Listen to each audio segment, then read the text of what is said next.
तो जय हिंद दोस्तों। आज हमारा फर्स्ट क्लास है जो कि केमिस्ट्री का होने वाला है, जो कि आप यहाँ पे देख सकते हैं। जहाँ की यहाँ पे आपका रासायनिक अभिक्रिया जो कि आपका पहला हेडिंग है।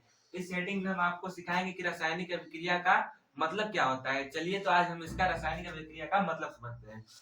जब कोई दो या दो से अधिक गैसें या तत्व कुछ भी आपस में जब संयुग मतलब जुड़ना, जब दो गैसें आपस में जुड़ करके किसी नए या तीसरे पदार्थ का निर्माण करती हैं तो उसे हम रासायनिक अभिक्रिया कहते हैं।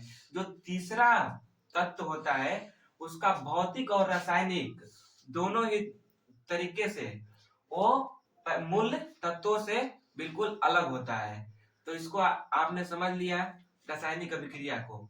इसका उदाहरण हम कुछ दे करके आपको समझाना चाहते हैं, जैसे कि यहाँ पे H2, इसको हम हाइड्रोजन बोलते हैं। क्या बोलते हैं? Hydrogen plus O2। हमने क्या कहा था? दो या दो से अधिक। तो कितने तत्व हो गए? एक तत्व और दूसरा तत्व। ये दोनों आपस में क्या करेंगे? संयोग मतलब क्या करेंगे? जुड़ेंगे। क्या होंगे? जुड़ेंगे।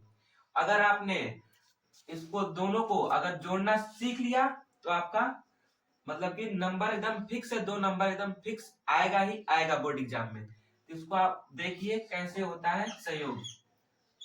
यहाँ पे H कितने नंबर पे आता है परमाणु क्रमांक में? एक नंबर पे। तो इसका कितना हो जाएगा? द्रव्यमान एक। ऑक्सीजन यहाँ पे कितना है? दो। इसका यहाँ पे जो दो है इसको नीचे लिखते हैं, ठीक। तिरछा इधर, तिरछा तिरछी गुणा, जिसे हम गुणा भी कर सकते हैं, जैसे कि आप देख सकते हैं। तो H2 क्या हो जाएगा? H2 यहाँ पे O1, तो 1 को हम लोग नहीं लिखते हैं, ये हो गया H2O। मतलब यहाँ पे क्या बनेगा हमारा? H2O। क्या बन गया? H2O। ये जो नया तत्व बना इसका भौतिक और रासायनिक गुण इन दोनों तत्वों से बिल्कुल अलग है, क्योंकि यहाँ पे ये जो है हाइड्रोजन है, यहाँ पे ऑक्सीजन है।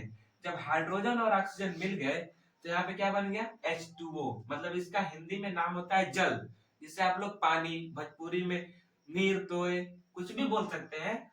तो जो यहाँ पे बन गया, लेकिन यहाँ पे कुछ कमी है। क्या कमी है वो आपको हम बताते हैं। यहाँ पे जो है इधर का पार्ट और इधर का पार्ट संतुलित नहीं है। इसे हम संतुलित करने के लिए देखेंगे हाइड्रोजन में कितने अणु हैं और ऑक्सीजन में कितने अणु हैं। यहाँ पे हाइड्रोजन के पास दो अणु है, यहाँ पे ऑक्सीजन के पास दो अणु, ठीक। लेकिन इधर हाइड्रोजन के पास तो दो अणु है, इधर भी है। यहाँ पे ऑक्सीजन के पास दो अणु नहीं है। इसके लिए हम क्या करेंगे? यहाँ पे दो से मल्टीप्लाई करेंगे। क्या करेंगे? दो से मल्टीप्लाई मतलब गुणा करेंगे। तो यहाँ पे तो दो ऑक्सीजन हो तो गया, लेकिन यहाँ पे दो दूनी की चार, हाइड्रोजन तो चार हो गया। इसके लिए हम देखेंगे कि यहाँ पे हाइड्रोजन दो है, इसमें दो से क्या कर देंगे? गुणा। यहाँ पे भी ये चार हो गया, ऑक्सीजन दो, इधर हाइड्रोजन चार, ऑक्सीजन दो। तो ये आपको रासायनिक अभिक्रिया समझ में तो आ गया होगा। तब इसको हम इरेज कर देते हैं, जैसा कि आप देख सकते हैं। एक बार फिर से इसका उदाहरण हम बता देंगे, उससे पहले आपको परिभाषा बता देते हैं।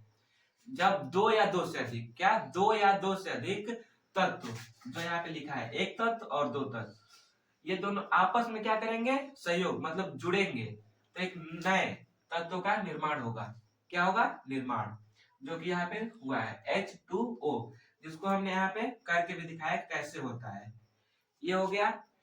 इसका जो रासायनिक और भौतिक गुण है इन दोनों से बिल्कुल अलग है। क्या है? अलग है।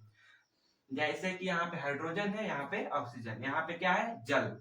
इसलिए इसे रासायनिक अभिक्रिया कहते हैं।